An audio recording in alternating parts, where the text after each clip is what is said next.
I got to be honest, this sounds like something who's going to hit me last second, be like comments and all this negative stuff.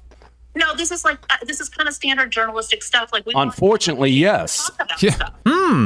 Nailed it. You were accidentally right. You were truthful there, Emily Heil. So on Wednesday, Dave Portnoy was actually able to confront the Washington Post reporter who was trying to get his sponsors of a pizza event. Pizza Fest. Yeah. Dave helps pizza places, or hurts them depending on how bad their pizza is. But most of the time he helps these businesses by pointing a lot of people their way. And the Washington Post reached out to his sponsors to try to get them to cancel him. Check it out.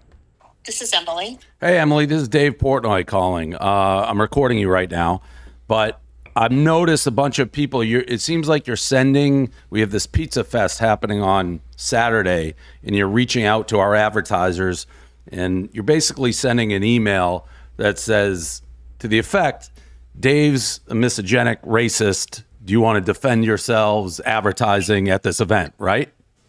I'm sorry, what's your name, Dave? I'm sorry, who are you? I'm the guy you're writing the article about, Dave Portnoy. Oh, you're Dave hack Portnoy. reporter. Oh, hey, how are you? Good. No kidding. Good. No, I'm not. I haven't said anything like that. I can read if you want. If you want, I can read what you actually sent. I have it. Read the email. Got it. Yeah. I thought you were saying I can read. I sent a bunch of notes, so I want to make sure I know which one. Okay. We are planning to write about the festival and how some of the sponsors and participants have drawn criticism by seemingly to associate themselves with Dave Portnoy, who has a history of misogynic comments and other problematic behavior. So I want to make sure that Blank had a chance to respond to this, since the company is the most prominent and they're partners of his festival. All right, pause. Oh, that's the one I sent to. Okay. Right there, Dave catches her in the lie. Yeah. The lie is, who is this? Oh, you. Okay, yeah, no, I definitely wanted to talk to you. Oh, no, I didn't say anything like that. What are you talking about? I wouldn't have done that. And he's like, well, I can read this email where you call me misogynistic and say that I have a troubled past. Misogynic. Misogynic? Is misogynic a word of some sort? Is it like slang that I'm just not up Tim on? was talking about it earlier. What is misogynic, Tim? It's like when your genes are bad. No, I have no idea. I was just joking. Like, yeah, his genetics are fine.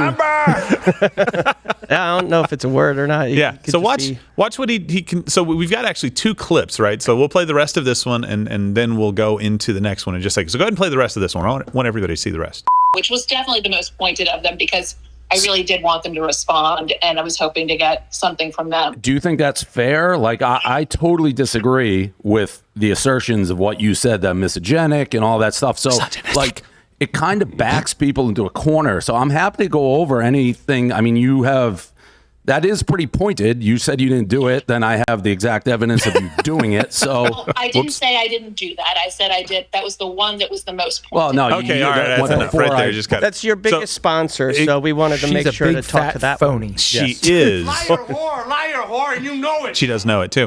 The problem that I have with that is that Dave actually did catch her in lying about this story and lying about what she said to the sponsors, because she is going after a comment from the sponsors. And I don't know if we have it in the next clip. We watched it. We talked about this. If we don't, I'll tell you what I'm about to kind of, foreshadow a little bit here. This is common. This is what reporters do. They reach out to you in a way that is supposed to scare the hell out of you, either about a connection they're about to make. So you better come out against this person. Otherwise, I'm going to make that connection, and people are going to know that you stand for all the misogynic stuff that's out there. Is this like Al Sharpton's word that he heard? Misogynic stuff. Right? But that's the kind of thing that these reporters do. They're not out there reporting on a story. So you think journalism should be, here's this guy who's doing a pizza fest. Let's go talk to people and see what they think about him. No. And instead, what happens is you end up with hit pieces, because that's what people consume. It doesn't matter if it's true or not. Like, it doesn't have to be based in reality. You can say whatever you want. It's been said about us. We've dealt with this repeatedly. It's not true. Dave does a pretty good job of exposing that. So let's go to the next part. It sounds like you have your opinion made of me based on that email. No. So then if you don't have your opinion made of me, how do you say in an intro email, Dave Portnoy has a history of misogynist comments and other problematic behavior? That's how you introduce the email. Yeah. So look, I just want you to know that this is not, I want to talk to you about this, but What's the laugh for? Don't you think you should talk to me before sending that email? I was worried that we would have sort of one shot to talk to you, right? One opportunity. And so what I wanted to do is make everything that we wanted to talk to you about before I reached out to you. That's why I was waiting to call you. Lie. Because you wanted to have everything together before you talk to me. I got to be honest, this sounds like something who's going to hit me last second, be like comments and all this negative stuff. No, this is kind of standard journalistic stuff. Like, unfortunately, yes. Talk about stuff. Nailed it. You were accidentally right. You were truthful there, Emily Heil. That's a bad last name. Emily Heil. Brother Zieg is Emily. worse. Emily Heil! I was going for the understated version of that, but yours worked. Nailed it. Listen, so what she says is a complete fabrication. It is a lie. We didn't want to get everything together before we came and talked to you. What was this? Yesterday, the day before that this happened? So maybe Wednesday. Oh, we were going to reach out to you in the next couple of days for an article that had to go out Friday or Saturday because that's when Pizza Fest is. You don't reach out to someone's sponsors and say, hey, he has a troubling history of these kinds of comments. Don't you want to distance yourselves? Are you guys okay with being associated with this? And want to get to the bottom of the truth. Like, you don't want to get to the bottom of the story and really figure out what the truth is. You have a narrative that you're already shaping. And she even says, we wanted them, that's what I was kind of alluding to a second ago between clips, we wanted them to respond, so we said something negative. I'm not kidding. That's in that entire tape thing. It's like a 10-minute phone call that he has with her. And she's like, well, that's just a common thing that we do. We say something negative so that they feel like there might be some pressure for them to respond. Otherwise, they just don't respond to our story. Oh, so A, you're lying about having kind of this maybe neutral palette on Dave Portnoy. You actually already do have your minds made up. And B, I can't go 1B. I got to go 1-2, right? Either way. Sure. 2. I've heard it. 2. 2. The German 2. Yeah, 3. Always do 3 this way. I've learned that from the movies.